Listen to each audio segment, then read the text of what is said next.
heavy night of updates. Fresh death counts from Gaza, Iran, Israel, even Ukraine and Russia. Then we pull it home, talk about America's nuclear fallout shelters, what you can access, and how you can protect your loved ones. I'm Paviel G. Let's get into it. So Gaza today, 38 Palestinians were killed with over 400 dying recently while seeking humanitarian aid, according to TheGuardian.com and one other reputable source. Iran has reported 935 deaths from the 12-day war, markedly higher than earlier estimates, according to APnews.com. Israel, around 28 Israelis died from Iranian missile strikes. Additional casualties include British Israeli soldier killed in Gaza, according to AP News and 3 other reputable sources. Ukraine and Russia. Ongoing strikes claim another F-16 pilot's life. In Ukraine, amid continued drone and missile assaults. Exact date unreported, but fatality confirmed this evening. Now, before we get into Are You Shelter Ready, I shall indeed give you the updates again if you need to hear it again for any reason at this moment. Between Gaza and Israel, to make it straight, to say it clear, today alone, 38 Palestinians were killed, with over 400 dying recently while seeking humanitarian aid. Iran has reported 935 deaths from the 12th-day war, markedly higher than the earlier estimates. Israel, around 28 Israelis died from Iranian missile strikes. Additional casualties include British Israeli soldier killed in Gaza. Ongoing strikes claim another F-16 pilot's life in Ukraine amid continued drone and missile assaults. Exact date unreported, but fatality confirmed this evening. So I ask you, my listeners, are you shelter ready? So let's do a shelter reality check. Are U.S. shelters still usable? I ask you, are U.S. shelters still usable? Well, Cold War era shelters, basements in schools, libraries, municipal buildings still exist, but are mostly abandoned. Again, Cold War era shelters, basements in schools, libraries, municipal buildings still exist, but are mostly abandoned. They are rarely stocked and often are locked. Again, if you are not prepared, you must know that the Cold War era shelters and basements in schools, libraries, municipal buildings, they still exist, but very important to note, they are mostly abandoned. So if something happened right now, there is no place for a lot of folks to go in the United States, and a lot of folks are not thinking this in the moment. So this is the reason why I'm reporting on this now. It's very important to be mentally and physically prepared to the best of your ability. So a lot of these shelters, these Cold War era shelters, are rarely stocked.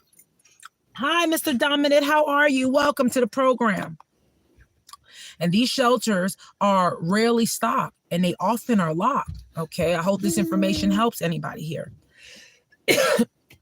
Historical records cite about 47,000. I'm glad to hear that. Indeed. Hello, McKenna. Welcome everybody to the program. Everybody is welcome here.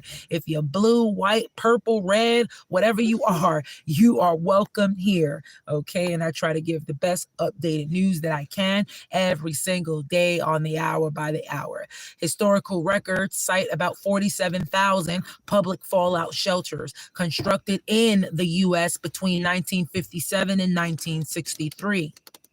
True Prepper and Newsweek note that while many remain mapped, food, water, power, and supplies are long gone. This should alarm a lot of people. Unfortunately, this is not alarming enough people, but a lot of these shelters, if you do not already have a basement in your home, and some people, they have an apartment. Some people like us, we have land, but we don't have a house built. We have an RV, so we don't have a basement. Some people have the luxury to have a basement, and some people don't. The folks who don't have a basement, if there was some type of nuclear fallout or something, or some type of blast here on the mainland. Most folks are not prepared, and a lot of these Cold War era shelters that remain here on the map, a lot of them are no longer stocked with food. They no longer have any type of water. They no longer have power, and supplies are long gone. So please make a plan. Thank you, McKenna. Please let me look at these comments. I don't like to ignore anybody here. I am very well, Mr. Dominant. Indeed. McKenna, yes. Oh, thank you. Yes, thank you, McKenna. Indeed. Shout out to McKenna in the room. Or is it McKenna or McKenna? It looks like McKenna. Oh, you're playing Fortnite right now? Okay. Cool deal. My daughters actually like Fortnite as well. Yes, indeed. I appreciate you all being here. So I'll continue here, but I thank you all for being here. Yeah, make sure you subscribe, because I'm constantly loading up and I'm constantly live, and we got to keep up to date with these things. And I provide the best information that I can. No one is perfect. I don't have all the information, but I provide as much as I can. Yes. Okay, McKenna. Okay, good. I'm glad that I have that right. Thank you for being here. Yes. My name is Pavielle. It is Pavielle. P as in Paul, A, V as in Victor, I-E-L-L-E. I am Pavielle, the author, and I'm also a book writer as well. So you can also check out paviellegallegos.com, and you'll see everything about me there as well. I'm so glad you guys are here. Thank you for being here. Thank you. So, nuclear fallout. What you must prepare. That's what we're going to talk about now. What can you do with this threat? So listen to some information here. You might pull something from this, my listeners. Radiation exposure. Keep potassium iodine pills on hand. I have some myself that I got from Amazon some 2 years ago. Gave to my family members too as well. But potassium iodine pills, keep them on hand. If not, try to get some off of Amazon or one of these websites. But Amazon, I think at that time, was about $12, $13. I don't know what the price is it now. Things are going up and things are very expensive. So try to get your hands on it if possible. The potassium iodine allows your organs to be protected in case of a nuclear fallout, and you cannot breathe that air in. So mask as well. We have masks. Those are very good things to have. Fallout nuclear mask. Get all of that stuff on Amazon while it lasts and while you can get it. Or if you have the funds to do it, because I know now these days everybody's broke, you know. A lot of folks are broke. Even the folks who have it, they really don't have it because things are getting so expensive. So we're all in the same boat.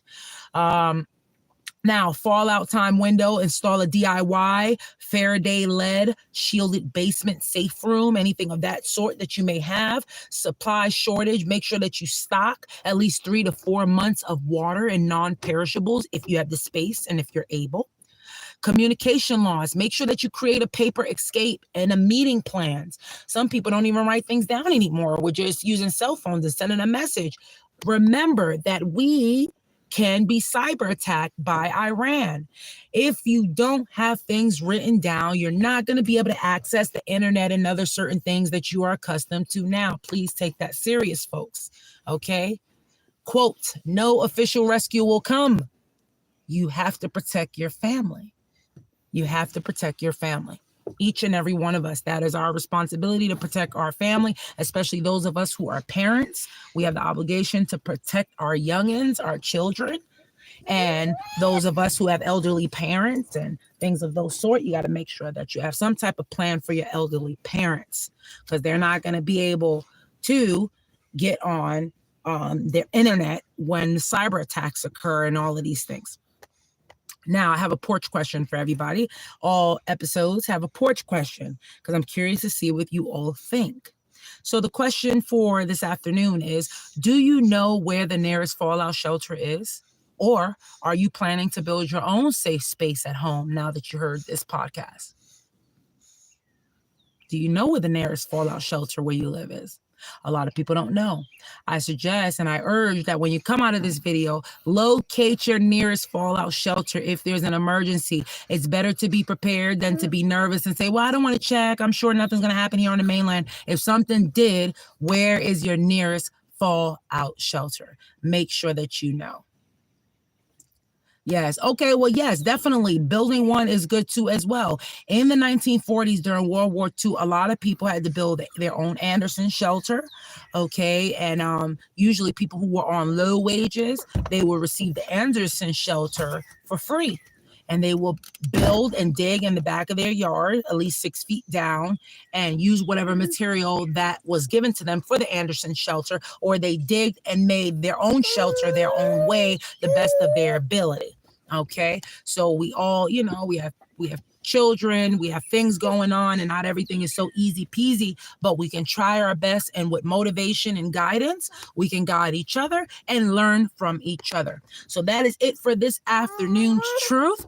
From global laws to personal protection,